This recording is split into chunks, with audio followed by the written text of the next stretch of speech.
The gospel for today is from Matthew chapter 20, verses 1 through 16. And this reading we will also use for our sermon with the theme, God is unfair. We read from Matthew. For the kingdom of heaven is like a landowner who went out early in the morning to hire workers for his vineyard. He agreed to pay them a denarius for the day and sent them into his vineyard. About 9 in the morning, he went out and saw others standing in the marketplace doing nothing. He told them, "You also go and work in my vineyard, and I will pay you whatever is right." So they went. He went out again about noon and about 3 in the afternoon and did the same thing. About 5 in the afternoon, he went out and found still others standing around. He asked them, "Why have you been standing here all day long doing nothing?" "Because no one has hired us," they answered. He said to them, "You also go and work in my vineyard." When evening came, the owner of the vineyard said to his foreman, "Call the workers and pay them their wages, beginning with the last ones hired and going to the first." The workers who were hired about 5 in the afternoon came, and each received a denarius. So when those came who were hired first, they expected to receive more. But each one of them also received a denarius. When they received it, they began to grumble against the landowner. "These who were hired last worked only 1 hour," they said, and you have made them equal to us who have borne the burden of work and the heat of the day." But he answered one of them, "I am not being fair to you, friend. Didn't you agree to work for a denarius? Take your pay and go. I want to give the one who was hired last the same as I gave to you. Don't I have the right to do what I want with my own money? Or are you envious because I am generous?" So the last will be first, and the first will be last. This is the gospel of our Lord. I had the greatest job growing up. I worked as a lifeguard at Wet Zone, Rowlett's Family Water Park, and it was the best. I got paid to get a tan, wear cool sunglasses, and yell at kids. But there were some times where I really did not like my job. It was when I felt that things were unfair. One of the things that lifeguards had to do after getting a great tan and yelling at lots of kids was clean up the bathrooms after the park had closed. And so I would be there scrubbing the toilets, trying not to breathe too much because it didn't smell very good. And I would look over, and I'd see some of the other lifeguards, and they'd be hanging out with their buddy, the manager. Oh, I would get so angry. My blood would boil. And it wasn't even at the other lifeguards. I was angry at the manager because I was doing way more work than the other lifeguards, but the other lifeguards were getting paid the same amount that I was. And it wasn't their fault, it was the manager because he wasn't telling them to work. Don't we hate it when things are unfair? I mean, that's a very natural way of thinking for human beings. Think back to world history. If there is a government who is unfair, the people riot, go to war, and fight or protest. If a kid, look at kids. Kids know when things are unfair. Parents, if you give one of your children a snack, you better be giving the other child the exact same snack, the exact same size, and the exact same color. Otherwise, it's going to be chaos. Think back to your life. Who is the manager or the coach or the boss that you least liked? Probably the one who was unfair.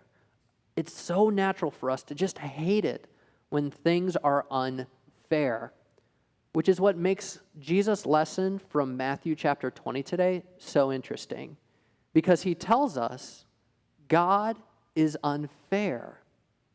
And that goes against how we feel naturally, but Jesus tells us, I don't want you just to be okay with God being unfair.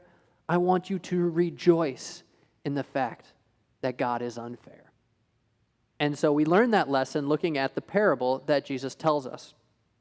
He begins his parable, which is a story with a lesson. Jesus begins and says, "For," and we have to stop.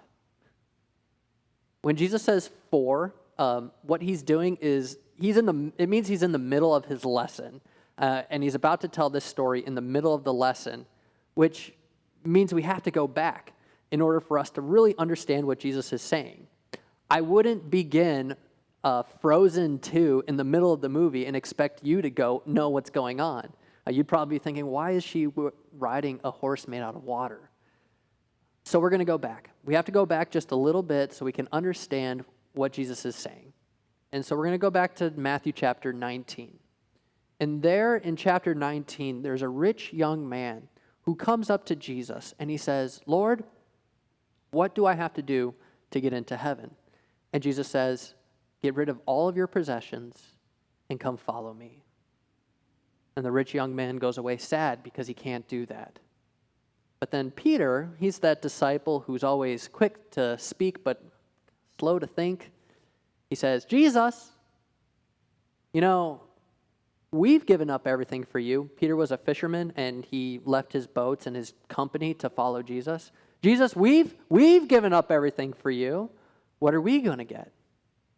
And Jesus tells him, Peter, for being a Christian, you are going to be rewarded richly, so richly, you can't even imagine all the rewards you will get.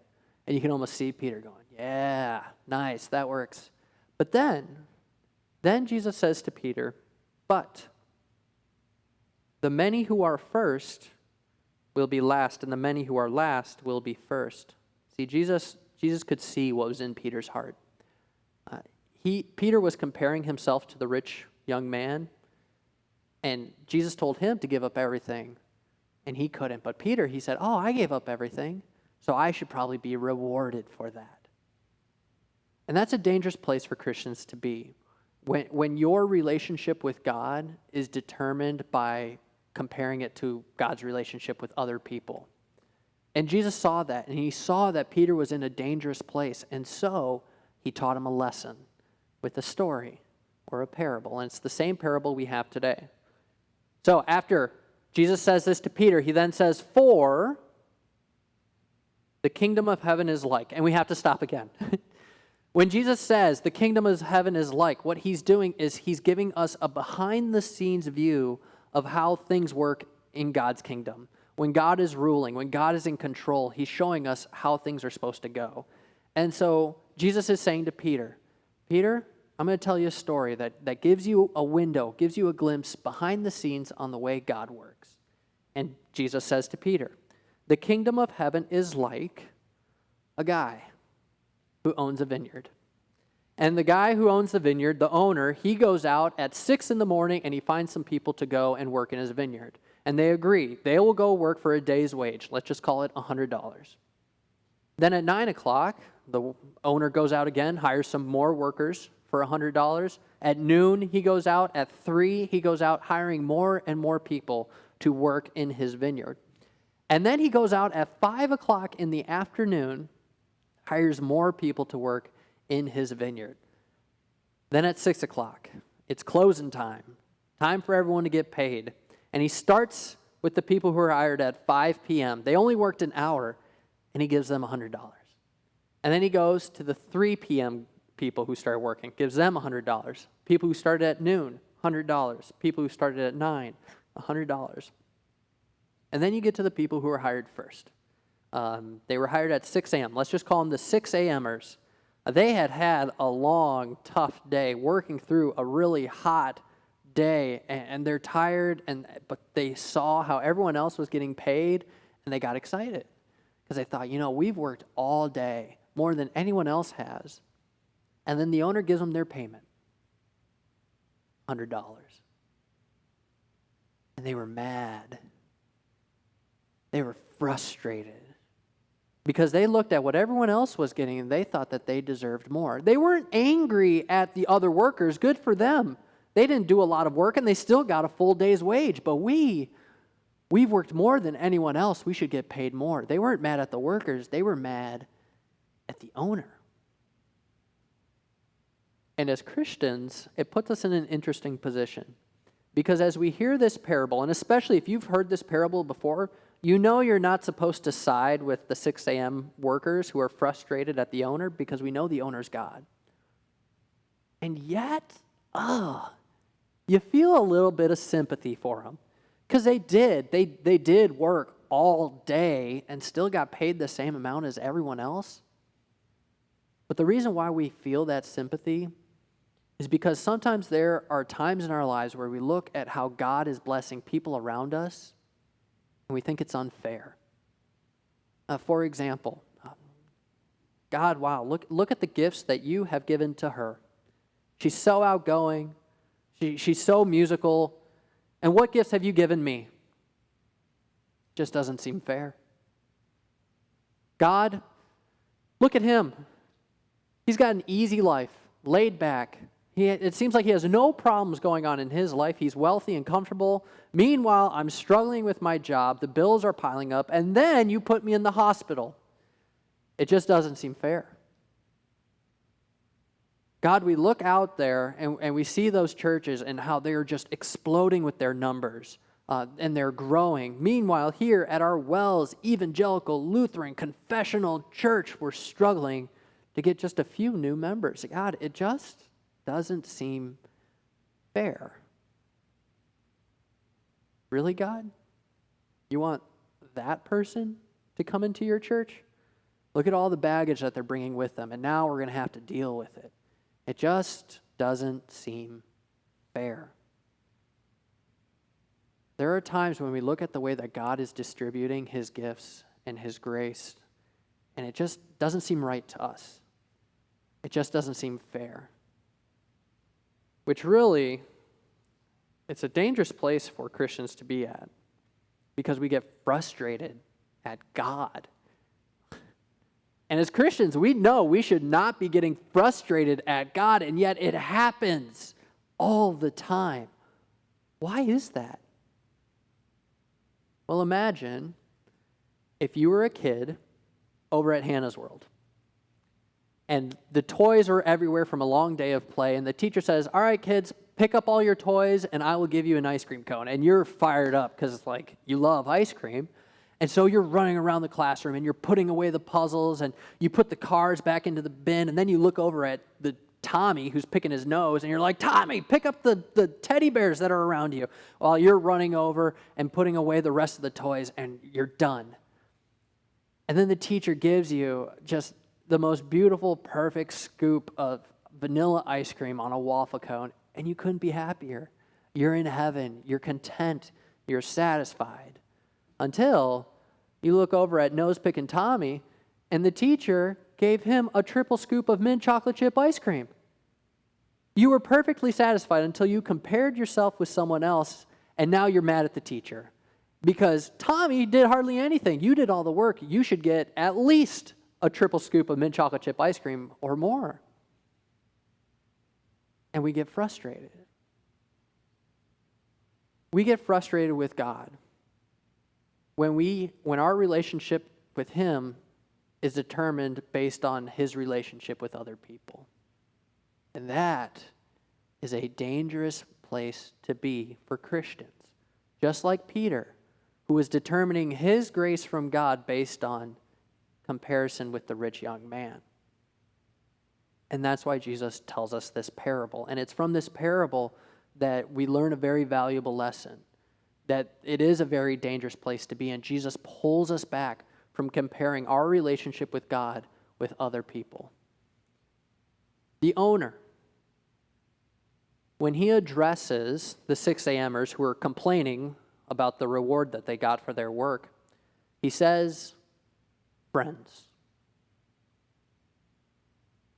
In the Greek, the word there is hetaire.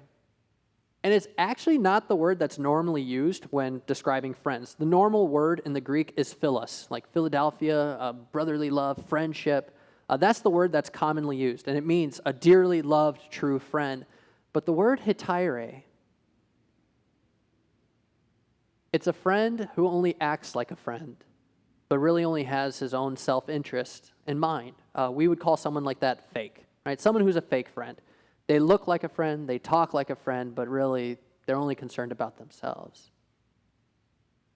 When someone's relationship with God is determined by looking at God's relationship with other people, they become hetaires.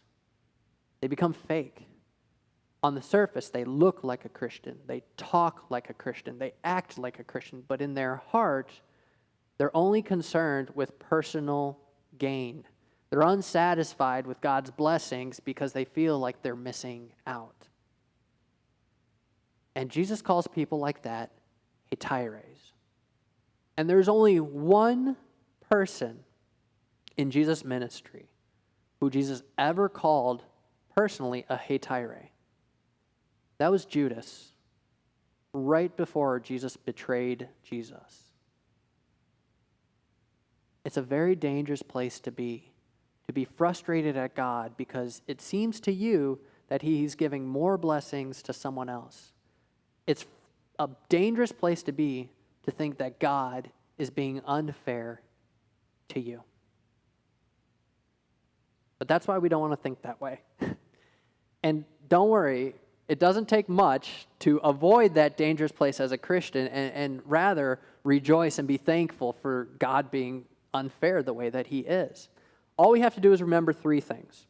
The first thing is to know that the reward and the goodness that you are getting is the greatest goodness and reward that you could possibly get. The second thing we need to remember is that you're not a 6 a.m.er, you're a 5 p.m.er. And the third thing, God is unfair. So, first, the goodness and the reward that you are getting as a Christian is the greatest goodness and reward you could possibly imagine. God rewards you for being a Christian with his promises, which is just incredible. Do you know what God has promised you? As a Christian, he says, all of your sins are taken away. There is not one sin that God expects you to pay for, which is just mind-boggling because then that means another reward that you get from God, which I think is the best one, you get heaven.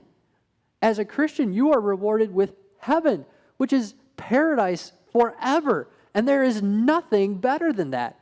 But on top of that, God promises us that he will always be with us. He will always watch out for us. All things will work out for our good. It's incredible how much God blesses you as a Christian. The goodness that you receive from God is the greatest goodness you could ever receive. And so when we realize that what we are receiving is the greatest reward, then as we see somebody else receiving blessings and goodness from God, it doesn't bother us. It'd be like as if you were on trial for murder and the jury, they found you guilty. And they determined that your verdict would be life in prison. But at the very last second, the judge says to you, you know what? Not guilty. You're forgiven. And you receive grace and mercy. That's the greatest reward ever. You are going to be in prison for life. But you have been given forgiveness. And then as you're walking out of the courtroom, you hear behind you that the person who stole something from the thrift store down the road, they were forgiven too. You wouldn't be upset at them, because you have already received the greatest goodness that is imaginable. And that's what we need to remember as Christians. God richly and generously rewards us with his goodness and grace. The second thing we need to remember is that we're not 6 a.m.ers. We're 5 p.m.ers. Now let me explain what that means. The 6 a.m.ers, right, they were the ones who were hired at the beginning of the day. They are the ones who probably, if we look at it from a worldly point of view, probably deserved the wage or deserved more. Meanwhile, the 5 p.m.ers, they're the ones who were hired at the very end of the day. They definitely did not deserve the $100 wage because they only worked an hour. That's who we are.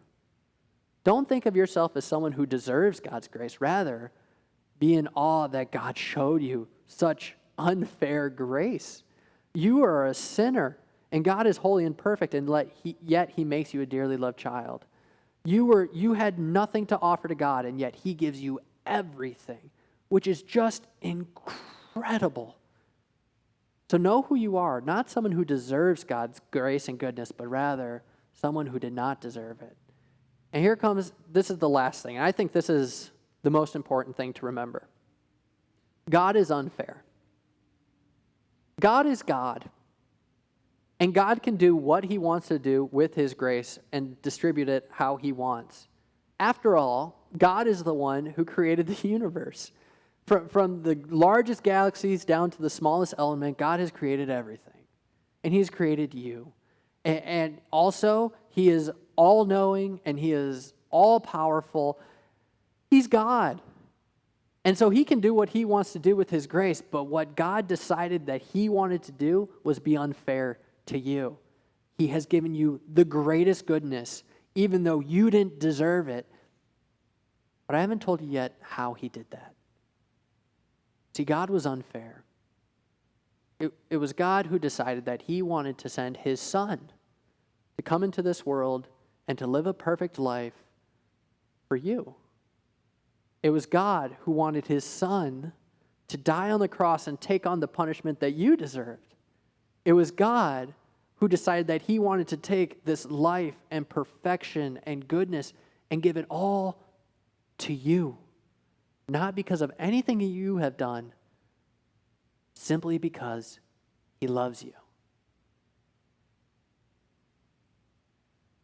God made you, who was last. He made you first. God is unfair. And that's fair with me. Amen.